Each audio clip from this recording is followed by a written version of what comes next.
नमस्कार, welcome to study IQ. मैं हूं प्रशांत धवन। नाउ यूएसए से आज के समय जो नंबर्स आ रहे हैं they are absolutely insane. Donald Trump ने इस पूरे इलेक्शन को स्वीप कर दिया है। कमला हैरिस बिल्कुल भी टक्कर नहीं दे पाई डोनाल्ड ट्रंप को। और यहाँ पे आप देख पाओगे अभी के लिए जो काउंटिंग हुई है उसके हिसाब से ये नक्शा बन रहा है यूएसए का। जो स्टेट्स, जो राज्य आपको लाल दिख रहे हैं, यहाँ पर ट्रंप या तो लीड कर रहे हैं या फिर जीत चुके हैं। आराम से लग रहा है कि डोनाल्ड ट्रंप प्रेसिडेंट बन जाएंगे। कमला हैरिस बहुत पीछे छूट चुकी हैं। कई इंपॉर्टेंट स्टेट्स कमला हैरिस हार चुकी हैं और अब कोई मिराकल हो जाए तो ही ये अचानक से जीत सकती हैं, जिसके चांसेस बहुत ज़रा कम लग रहे हैं। फनी बात मैं आपको ये दिखाता हूँ। यूएसए में इस बात को लेकर सट्टा लग रहा था कि इलेक्शन कौन जीतेगा, डोनाल्ड ट्रंप या फिर कमला हैरिस। इसके बारे में पॉली मार्केट वेबसाइट पर लंबे समय से सट्टा लगता रहा। कई महीनों से अमेरिकन इस बात को लेकर बैटिंग कर रहे थे, बट फाइनली हमने ये देखा कि आज सुबह 97% जीतने की संभावना बताई जा रही थी ट्रंप की। कमला हैरिस की 3% थी और जब तक मैं ये वीडियो रिकॉर्ड कर रहा हूं ये परसेंटेज अब 99% पहुंच चुकी है। मतलब कि अमेरिकन सट्टा बाजार या जो भी आप कह लीजिए, इनके पोल्स सब लोग कन्विंसिंगली कह रहे हैं कि ट्रंप ने आराम से ये इलेक्शन जीत लिया है। इसको ऑफिशियली डिक्लेयर करने में थोड़ा टाइम लगेगा, बट मोस्ट प्रॉब्ली ट्रंप आज शाम तक एक स्पीच देंगे जहां पर यह बात स्वीकार कर लेंगे कि हाँ, मैं मोस्ट प्रॉब्ली अमेरिका का अगला प्रेसिडेंट बनने वाला हूं। और ट्रंप ने देखिए कई मायनों में इतिहास बनाया है। ट्रंप बनेंगे 47th president of United states of America.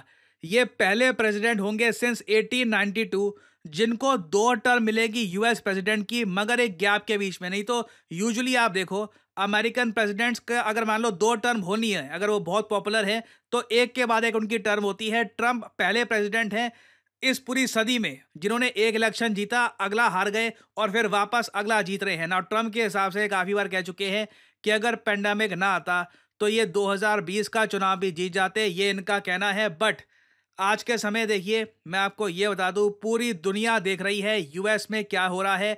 Donald Trump जब पावर संभालेंगे ये क्या क्या करेंगे, क्योंकि जो मैंडेट इनको मिला है, जिस तरीके से लोगों ने इनको वोट किया है, क्लियरली ट्रंप जो भी कह रहे थे लोगों ने हाथों हाथ लिया है।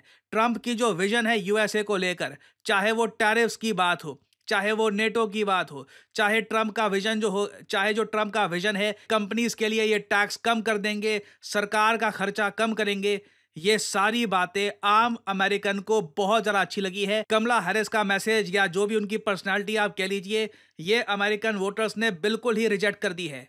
और कमला हैरिस की हार का कारण मैं ये कहूँगा कि जिस तरीके से जो इनकी पार्टी है डेमोक्रेट पार्टी, इन्होंने पहले जो बाइडेन को प्रेजेंट किया एज प्रेसिडेंशियल कैंडिडेट, जब डिबेट हुआ इनकी खराब परफॉर्मेंस सामने आई, फिर ज़बरदस्ती इनको पीछे खींच लिया, फिर कमला हैरिस को बना दिया फेस।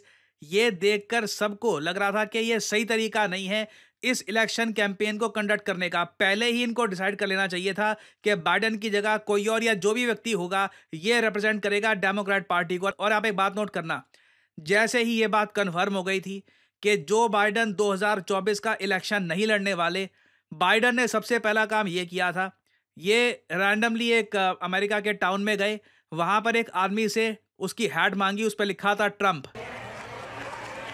ये वो हैट है, इस पर ट्रंप लिखा है, और ये हैट पब्लिक के सामने पहन ली ना। उस वक्त माना जा रहा था कि ये मजाक में कर रहे थे, मगर ये एक बहुत ही इंपॉर्टेंट मैसेज है। देखिए, बाइडेन आज भी डेमोक्रेट पार्टी में बहुत ही दिग्गज नेता हैं।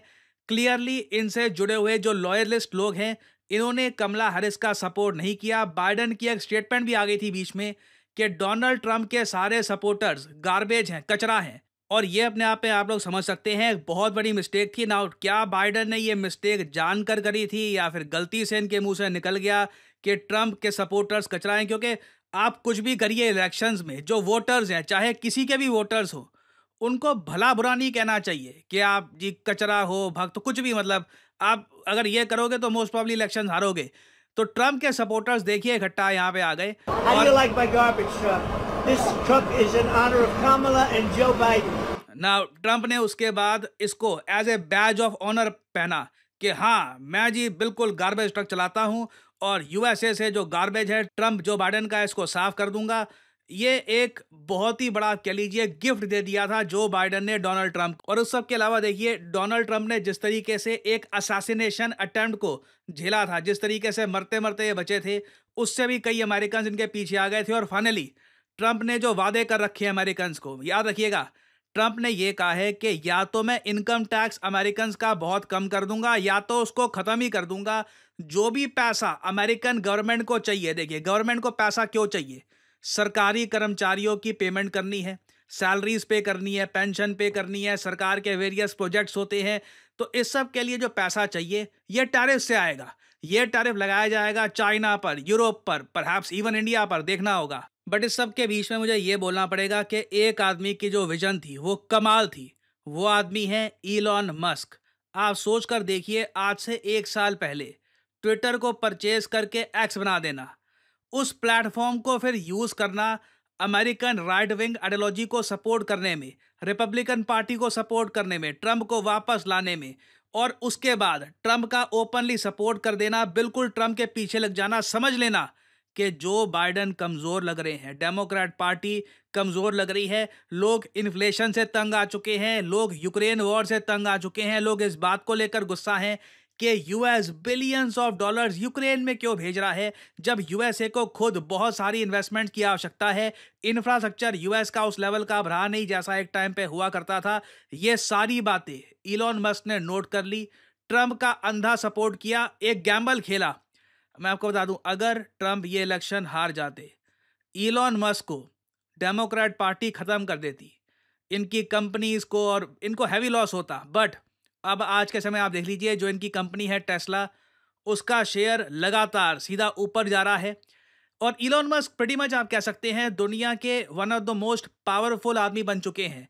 ये यूएस गवर्नमेंट पे एक स्पेशल विभाग संभालेंगे जो ये बताएगा कि यूएस गवर्नमेंट फालतू का खर्चा कहां पर कर रही है। इसमें बताया जा रहा है बहुत सारे सरकारी कर्मचारियों को निकाला जाएगा। ये ऑफ कोर्स कई लोग ये भी कह रहे हैं कि प्रोजेक्ट 2025 के अंडर ये बस ट्रंप का प्लान था और उसको बस एग्जीक्यूट करवाएंगे ये इलॉन मस्क के through. But either way Elon Musk जो चाहते हैं, जहां इनको इन्वेस्टमेंट्स करनी है, जिस मार्केट का एक्सेस चाहिए, आराम से मिल जाएगा। कोई बड़ी बात नहीं है कि टेस्ला को इंडिया का एक्सेस भी आराम से मिल जाए। इंडियन गवर्नमेंट ने भी पहले जो रोक लगा रखी थी ये हटानी पड़े, क्योंकि अब आज के समय इलॉन मस्क डोनाल्ड ट्रंप के कंधे पे बैठे हैं। इलेक्शंस में इन्होंने इनकी बहुत हेल्प करी है और इसका इनाम ऑब्वियसली इनको मिलेगा। और ट्रंप प्रेसिडेंसी में देखिए बताया जा रहा है कि प्रोजेक्ट 2025 का क्रिटिकल रोल होने वाला है। आज से 3 महीने पहले स्टडी IQ पर मैंने वीडियो बनाई थी, why is everyone talking about project 2025। इस प्रोजेक्ट में लिखा हुआ था कि बहुत ह्यूमंगस स्केल पर सरकारी नौकरी जाएंगी यूएसए में, सरकारी जो ऑफिशियल्स हैं इनको निकाल दिया जाएगा। डोनाल्ड ट्रंप बेसिकली ये मान के चलेंगे कि अब जो मैं सत्ता संभालूंगा ना, वहां पर कई ऑफिशियल्स हैं, तो ट्रंप हर किसी को फायर करके पहले अपना आदमी वहां पे डिप्लॉय करेंगे, फिर प्रॉपरली अपने हिसाब से यूएसए को चलाएंगे। इसमें यह भी पॉसिबिलिटी है कि यूएस में ऑल ओवर ये अबॉर्शन को बैन कर दे। ये भी देखना होगा कि यहाँ पर क्या होता है। बट ईदर वे जो ट्रंप को अंधा वोट मिला है, जो यूएस पब्लिक का कंप्लीट सपोर्ट मिल चुका है ट्रंप को, इसके बाद आप देखने वाले हैं ट्रंप खुल के फैसला लेंगे। ये डरेंगे नहीं। कल को इनको ये भी एक अब डर नहीं है कि अगला इलेक्शन जीतूंगा या हारूंगा, क्योंकि एक आदमी बस 2 बार ही लाइफ में यूएस का प्रेसिडेंट बन सकता है। ये ट्रंप की अब आखिरी टर्म होगी और आने वाले 4 साल बहुत ही इंटरेस्टिंग होने वाले हैं। और मैं बहुत ही जल्द आपके लिए एक वीडियो भी लेके आऊंगा कि ट्रंप की प्रेसिडेंसी का हर कंट्री पे क्या इम्पैक्ट होने वाला है। भारत पे, ईरान पे, रशिया पे, चाइना पे, किस कंट्री के लिए ये अच्छे होंगे, किस कंट्री के लिए खराब होंगे, इस पर भी मैं आपके लिए वीडियो आज ही लेके आऊंगा। फाइनली यहाँ पे आपसे पूछूंगा एक MCQ क्वेश्चन। यहाँ पर यह है कि कौन सा देश इलेक्ट हो चुका है as the president of International Solar Alliance 2026 तक। एक्चुअली री इलेक्ट हो चुका है, पहले भी प्रेसिडेंट था, अब फिर से 2026 तक यही देश रहेगा president of the international Solar alliance. ये है यहाँ पे आपकी ऑप्शंस, भारत, फ्रांस, जापान या फिर ब्राजील। कमेंट सेक्शन में करिए उत्तर। जो लोग देंगे सही आंसर उनकी कमेंट को मैं हार्ट दे दूंगा ताकि बाकी लोग समझ पाएं कि सही उत्तर क्या है। और फाइनली यहाँ पर मैं ये भी ऐड कर दूं कि आप किसी भी एग्जाम की तैयारी कर रहे हैं, स्टडी IQ के पास आपके लिए कोर्सेज हैं फॉर वेरियस एग्जामिनेशन जो आप परचेज कर सकते हैं studyiq.com पे। सिंपली आपको करना क्या है, कमेंट सेक्शन में जाइए, यहाँ पे आपको मिलेगा ये लिंक, इस लिंक पर करिए क्लिक और यहाँ पे आप स्टडी IQ की वेबसाइट पे पहुंच जाएंगे। यहाँ पे आप देख सकते हैं, अगर आप स्टडी IQ के लोगो पे क्लिक करेंगे आप वेरियस कोर्सेज कर सकते हैं purchase that are offered by Study IQ। जो स्टडी IQ का फास्ट ट्रैक फाउंडेशन बैच है ये आपकी काफी हेल्प करेगा for the upcoming UPSC examination. उसके अलावा SSC बैंक वेरियस एग्जाम के कोर्सेज यहाँ पे आपको मिलेंगे that you can purchase. But जो यहाँ पे प्राइस लिखा है, नेवर पे दिस प्राइस, सिंपली यहाँ पर कोड यूज करिए PD10 और प्राइसेस अपने आप गिरना शुरू हो जाएंगे। You will be able to save a lot of money, so use the code PD10 and save money. इसी नोट के साथ यह वीडियो का अंत। Thank you for listening and as I always say, may the gods watch over you.